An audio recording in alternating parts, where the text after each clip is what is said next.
Hi friends, கர்ணா இந்துமதி சீரியலை பற்றி தான் நம்ம இந்த வீடியோக்குள்ளே நம்ம பார்க்க போகிறோம். வாங்க நம்ம வீடியோக்குள்ளே போகலாம். இந்துமதி தான் காட்டுறாங்க. அப்போ கர்ணா வந்து அவங்க பக்கத்தில் வருவோம். எதுக்காக என் பக்கத்தில் வந்துட்டு இருக்கிற அப்படிங்கும்போது, இங்கே பாரு, இந்த நினைப்பெலாம் நீ நினச்சிட்டு இருக்காதானே அப்படின்னு சொல்லிட்டு இருக்கவும், ஆமாம் அவர் சொன்னான்னு சொல்லிக்கிட்டு என் கழுத்தில் தாலி கட்டினவன் தானே நீ அப்படின்னு சொல்லும் போது, நீ மட்டும் என்ன ரொம்ப இதுவாக யோக்கியமாக என்ன பணத்துக்காக தானே நான் தாலி கட்டும் போது நீ வந்து அமைதியாக இருந்துக்கிட்ட அப்படின்னு சொல்லவும், அப்போ இந்துமதி சொல்கிறாங்க, இங்கே பாரு, உனக்கு குடும்பம்னு சொன்னால் உனக்கு என்ன தெரியும், அப்பா அம்மா கூட வாழ்ந்துருந்தா தானே அந்த அருமையெல்லாம் உனக்கு தெரிஞ்சிருக்கும் அப்படிங்கும்போது, இங்கே பாரு, எனக்கு எல்லாமே வந்து அப்பா அம்மா என் கூட பிறந்த எல்லாமே எனக்கு கிருபானா மட்டும்தான் அப்படின்னு சொல்லவும், நீ அவரை பற்றி மட்டும் ஏதாவது சொன்னேன்னு வச்சுக்கோங்க, அப்புறமா என்ன நடக்கும்னு தெரியுது அப்படிங்கும்போது, ஆமாம் அவருக்காக நீ மட்டும் தான் பேசி வச்சுக்கணும் அப்படின்னு சொல்லும் போது, உங்ககிட்ட எல்லாம் பேசுறதே எனக்கு பிடிக்கல அப்படின்னு சொல்லிட்டு கோபத்தோடு அங்கே பார்த்தோம்னா கர்ணா வந்து வெளியே வருவோம். அப்போ கர்ணாவோட ஃப்ரெண்டு வந்து ஃபோன் பண்ணுறாங்க, என்ன கர்ணா இன்னைக்கு உனக்கு ஃபர்ஸ்ட் நைட் ஆச்சு அப்படின்னு சொல்லும் போது, ஆமாம் அது ஒன்று தான் குறைச்சலா இருக்குது, நீ எங்கடா இருக்கிற, நாங்கள் வார் அப்படின்னு சொல்லிட்டு கர்ணா வந்து அங்கேருந்து கிளம்பி போகிறாங்க.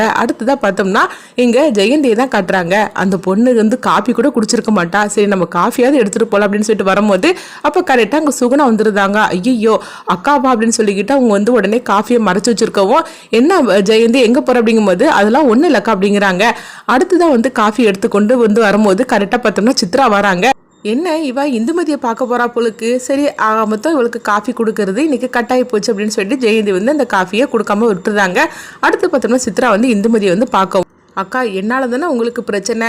நானும் வந்து இந்த பிரச்சனைக்கு ஒரு காரணமாயிட்டேன் அப்படிங்கும்போது, அப்படிலாம் நீ பேசக்கூடாது சித்ரா அப்படின்னு இந்துமதி சொல்லிட்டு இருக்கும்போதே அங்கே சுகுணா வந்துருந்தாங்க. எதுக்கடி நீங்கள் வந்திருக்கிற, ஒழுங்கு மரியாதை வா அப்படின்னு சொல்லிக்கிட்டு சித்ரா அழைச்சிட்டு போகவும் உடனே இந்துமதி வந்து தடுக்கிறாங்க. எதுக்காக இப்போ நீங்கள் அவளை வந்து இந்த மாதிரி சத்தம் போட்டுட்டு இருக்கிறீங்க அப்படிங்கும்போது, இங்கே பாரு, இந்த குடும்பத்துக்குன்னு ஒரு முறை இருக்குது, அதுபடி தான் நாங்கள் வாழ்ந்தாக்கணும், அதனால தேவையில்லாமல் இந்த மாதிரிலாம் நீ பிரச்சனை பண்ணிட்டு இருக்காத, இப்போ சித்ரா மட்டும் இங்கே வந்தது அவருக்கு தெரிஞ்சா அவ்வளோதான் அப்படின்னு சொல்லவும், அப்போ இந்துமதி சொல்கிறாங்க, நீங்களாம் இப்படி இருக்கிறனால தான் ஆணாதிக்கம் ரொம்பவே வந்து ஜாஸ்தியாக இருக்குது, கிருபா மாதிரிக்கு ஒரு ஆளுகளுக்கெல்லாம் நீங்களாம் இப்படிலாம் இருக்கக்கூடாது, அவங்களெல்லாம் எதிர்த்து தான் நீங்கள் பேசுகிற அப்படிங்கும்போது, எங்கள் பாருமா இதெல்லாம் வந்து பேசுகிறதுக்கு வேணால் நல்லாயிருக்கும், ஆனால் வாழ்க்கையாக வாழ்கிறதுக்கு இதெல்லாம் வந்து சரிப்பட்டு வராதுமா, இந்த மாதிரிக்கு ஆளுகிட்ட நாங்கள் இப்படி தான் இருந்து ஆகணும், அப்போ தான் எங்கள் வாழ்க்கை ஓடும் அப்படின்னு சொல்லிட்டு இருக்கவும், அப்போ உடனே சித்ராவை போட்டு அவங்க சுகுணா வந்து திட்டிகிட்டு இருக்கிறாங்க. இன்னும் இந்த பக்கம் வந்துன்னு வச்சுக்க அப்படின்னு சொல்லிட்டு இருக்கும்போது, சித்ரா திடீர்னு உடம்பு சரியில்லாமல் ஆனது அவங்க கீழே அப்படி விழுந்துருந்தாங்க. இதை கொஞ்சமாக எதிர்பார்க்காத இந்துமதியும் சுகுணாவும் அதிர்ச்சி அடைகிறாங்க. ஐயோ சித்ரா உனக்கு என்னாச்சு அப்படின்னு சொல்லிட்டு இருக்கும்போதே அவங்களுக்கு வாயில நிறைய வந்துட்டு இருக்குது. உடனே பார்த்தோம்னா ஜெயந்தி வந்து ஒரு கம்பியை கொண்டு போய் கொடுக்குறாங்க. அப்போ இதெல்லாம் ட்ரீட்மெண்ட் கிடையாது, உடனடியாக நிறுத்தணும்னா இந்த மாதிரி தான் ட்ரீட்மெண்ட் கொடுக்கணும்னு சொல்லிட்டு இந்துமதி வந்து சித்ராவுக்கு ஒரு ட்ரீட்மெண்ட் கொடுக்குறாங்க. உடனே வந்து சித்ராவும் வந்து எந்திரிச்சிருந்தாங்க. அதை பார்த்ததுமே சுகுணா வந்து நல்ல வேலையா இவ வந்து காப்பாத்திட்டா அப்படின்னு சொல்லிட்டு சந்தோஷப்பட்டுட்டு இருக்கவும், ஆனாலும் இந்துமதி கிட்ட எதுவுமே பேசாம அவங்க போறாங்க. இப்போ ஜெயந்தி வந்து அவங்க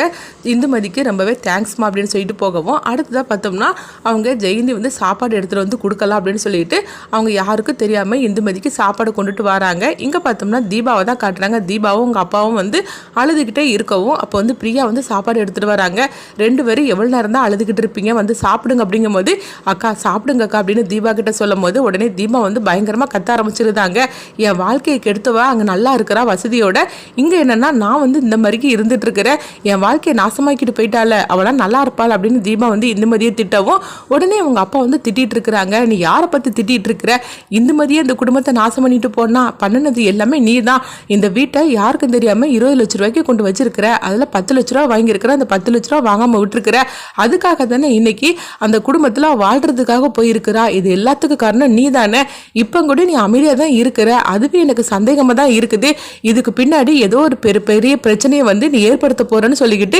எனக்கு பயமாக தான் இருக்குது அப்படின்னு தீபாவை பார்த்து சொல்லவும், உடனே தீபா வந்து சொல்லி நினைக்கிறாங்க, என்னது நம்ம கர்ப்பமாக இருக்கிறது அப்பாவுக்கு தெரியாது, ஆனால் நம்ம ஒரு பெரிய பிரச்சனையை வச்சிருக்கிறோம் அது அப்படின்னு மட்டும் அவர் சொல்லிட்டாரு, எல்லாம் அவருக்கு தெரிஞ்ச மாதிரிக்கெல்லாம் அவர் பேசிட்டு இருக்காரு அப்படின்னு சொல்லிட்டு தீபா வந்து நினைக்கிறாங்க. பாரு பிரியா, இவ இப்படிலாம் இருக்கிறத பார்த்தா எனக்கு ரொம்பவே பயமா இருக்குது, இவளுக்காக இந்துமதி தன்னுடைய வாழ்க்கையை தியாகம் பண்ணிட்டா, கிருபா மாதிரிக்கு குடும்பத்துல எல்லாம் வந்து அவ போனாக்கி அங்கே என்ன கஷ்டப்பட போறாளோ தெரியல, எனக்கு ரொம்பவே பயமா இருக்குது அப்படின்னு சொல்லிட்டு இருக்கவும், இது எல்லா பிரச்சனைக்கு காரணம் இந்த தீபா இவா தானே அப்படின்னு சொல்லவும், உடனே தீபா வந்து வந்து ஆமாப்பா உங்களுக்கு தான் என்னை எப்போவுமே பிடிக்காத, எப்போவுமே உங்களுக்கு அவளை தானே பிடிக்கும் அப்படிங்கும்போது ஆமாம் இந்த குடும்பத்துக்காக வந்து ஓடா தேவைஞ்சாவா அவள் தானே, ஆனால் அதை புரிஞ்சுக்கிட்டு நீ நடக்கவை செய்த, படிக்க போனாக்கி அங்கே அரியர்ஸ் வச்சுருந்துருதுங்க, அதுக்கப்புறமா லவ் பண்ணுன, அது மட்டுமா இந்த வீட்டை வர வந்து 20 லட்ச ரூபாய்க்கு கொண்டு அடமானம் வச்சிருக்கிற, இப்படி எல்லா பிரச்சனையும் பண்ணினது நீ தானே அந்த குடும்பத்துக்கு தெரியாமல். ஆனால் அவள் என்ன பண்ணுனா உன்னை படிக்க வச்சா அந்த குடும்பத்தையும் பொறுப்பாக வந்து எடுத்துகிட்டு போனா, அப்பேற்பட்டவ இன்னைக்கு அவள் வாழ்க்கையை தொலைச்சிக்கிட்டு நிற்கிறான்னா அதுக்கு காரணம் நீ தானே அப்படிங்கும்போது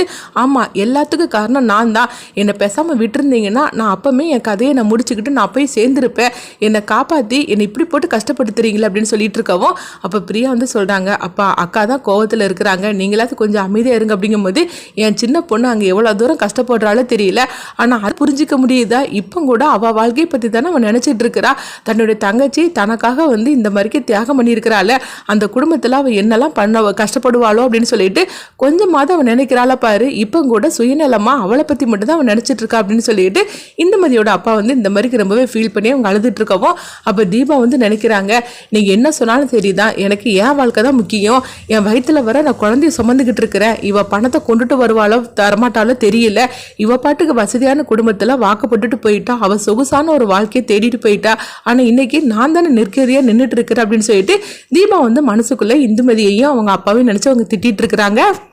அடுத்ததாக பார்த்தோம்னா கர்ணாவை தான் காட்டுறாங்க. கர்ணா அவங்க ஃப்ரெண்டோட வந்து ட்ரிங்க்ஸ் பண்ணிகிட்டு இருக்கவும், என்னடா இந்த மாதிரிக்கு பண்ணிகிட்டு இருக்கிற, நீ வீட்டுக்கு போகலையா, இப்போ உனக்கு கல்யாணம் வேறு முடிஞ்சு போச்சுது, உனக்காக இந்துமதி எங்கே காத்துட்ருப்பா அப்படிங்கவும், ஆமாம் எனக்கு கல்யாணம் முடிஞ்சு போச்சுது, எனக்காக அவள் காத்துட்ருப்பான்னு சொல்லிட்டு எனக்கு ரொம்ப அக்கறை பாரு, நானே என் வாழ்க்கை தொலைஞ்சு போச்சுன்னு சொல்லிட்டு நினச்சிட்டு இருக்கிறேன். கிருபான சொன்ன ஒரு வார்த்தைக்காக தான் அவள் கழுத்தில் தாலி கட்டினே தவிர அவள் முகத்தை பார்த்தாலே எனக்கு எரிச்சலாக இருந்துட்டு இருக்குது அப்படின்னு சொல்லிட்டு கர்ணாவர் இந்த மாதிரிக்கு ரொம்பவே வந்து வெறுப்படைஞ்சு அவங்க பேசிகிட்டு இருக்கிறாங்க. அடுத்தவங்க பார்த்தோம்னா இந்துமதி தான் காட்டுறாங்க. அப்போ ஜெயந்தி வந்து அவங்களுக்கு சாப்பாடு எடுத்து கொண்டுட்டு வரும்போது, எதுக்காக எனக்கு சாப்பாடு எடுத்துகிட்டு வந்தீங்க, அந்த வீட்டில் உள்ள சாப்பாடு எனக்கு வேண்டாம் அப்படின்னு சொல்லும் போது, ஏமா இப்படிலாம் நீ சொல்லிட்டு இருக்கிறேன், நீ சாப்பிடுமா அப்படிங்கும்போது, அது எப்படி, நானே வந்து இந்த வீட்டுக்கு எதுக்கு தான் வந்தேன்னு நினச்சிட்டு இருக்கிறேன், அது மட்டும் இல்லாமல் அவர் என்னை எவ்வளோ தூரம் என்னை அவமானப்படுத்தினார், எனக்குன்னு இருக்கிற என்னுடைய சுயநலம் தான், அதையும் நீங்கள் வந்து கெடுத்துறாதீங்க, எனக்கு அந்த சாப்பாடு வேண்டாம், ஆனால் எனக்காக நீங்கள் வந்து கொண்டுட்டு வந்தீங்க பார்த்தீங்களா,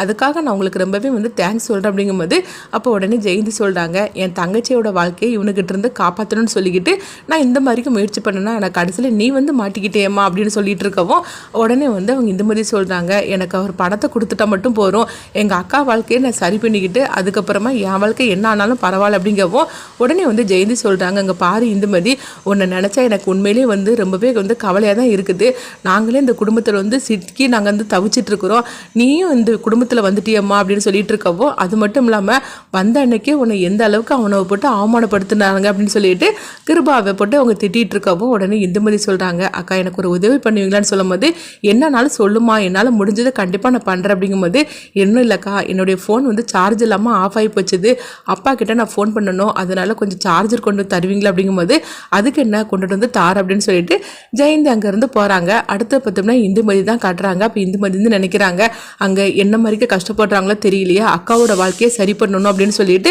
அவங்க நினைக்கிறாங்க, இந்த கிருபா பணம் தருவானா என்ன பண்ண போகிறான்னு தெரியல, அதுக்காக தானே இந்த வாழ்க்கையை நம்ம வந்து தேர்ந்தெடுத்துக்கிட்டோம், ஆனால் அப்பா அங்கே என்ன பண்ணாரோ சாப்பிட்டாரோ இல்லையே தெரியலன்னு சொல்லிட்டு இந்துமதி தன்னுடைய குடும்பத்தை பற்றி நினச்சிட்டு இருக்கிறாங்க. அந்த நேரம் பார்க்க ஜெயந்தி வந்து சார்ஜர் கொண்டு கொடுக்கவும் இந்துமதி வந்து ஃபோனில் சார்ஜ் போட்டுட்டு அவங்க அப்பாவுக்கு ஃபோன் பண்ணுறாங்க. அப்போ உடனே வந்து அவங்க அப்பா எடுத்துகிட்டு இந்துமதி அப்படின்னு சொல்லிட்டு அவங்க அழ ஆரம்பிச்சிருந்தாங்க. அப்பா அழாதீங்கப்பா, எதுக்குப்பா இப்படி அழுதுட்டு இருக்கிறீங்க, அக்கா எப்படிப்பா இருக்கா, நீங்கள் ரெண்டு பேரும் சாப்பிட்டீங்களான்னு சொல்லி கேட்டுட்டு இருக்கவும், எங்களை பற்றி நீ கவலை விடுமா, நீ அங்கே எப்படி இருக்கிறம்மா, அந்த மாதிரிக்கு குடும்பத்தில் நீ போயிருக்கியம்மா, அவனுங்களை நினச்சாலே எனக்கு ரொம்பவே வந்து பயமாக இருக்குமா அப்படின்னு சொல்லிட்டு இருக்கும்போது, என்னை பற்றி நீங்கள் கவலைப்படாதீங்கப்பா அப்படிங்கவும் உடனே தீபா ஃபோனை வாங்கி நீ 10 லட்ச ரூபா பணத்தை எப்போ கொண்டுட்டு வர அப்படின்னு கேட்குற. அப்போ இந்துமதி சொல்கிறாங்க, சீக்கிரமாகவே நான் எப்படியாவது அந்த பணத்தை வாங்கிட்டு வந்துருந்தாங்க அப்படிங்கவும், எங்கள் பாரு அந்த பணத்தை மட்டும் நீ சீக்கிரமாக வாங்கிட்டு வரலன்னா திருப்பியும் நான் தப்பான ஒரு முடிவு தான் எடுப்பேன் அப்படின்னு தீபா வந்து சொல்லவும், இது கெட்டதுமே இந்துமதி வந்து அதிர்ச்சடைகிறாங்க. அடுத்து என்ன நடக்க போகுதுன்னு சொல்லி நம்மளும் வெயிட் பண்ணி பார்க்கலாம்.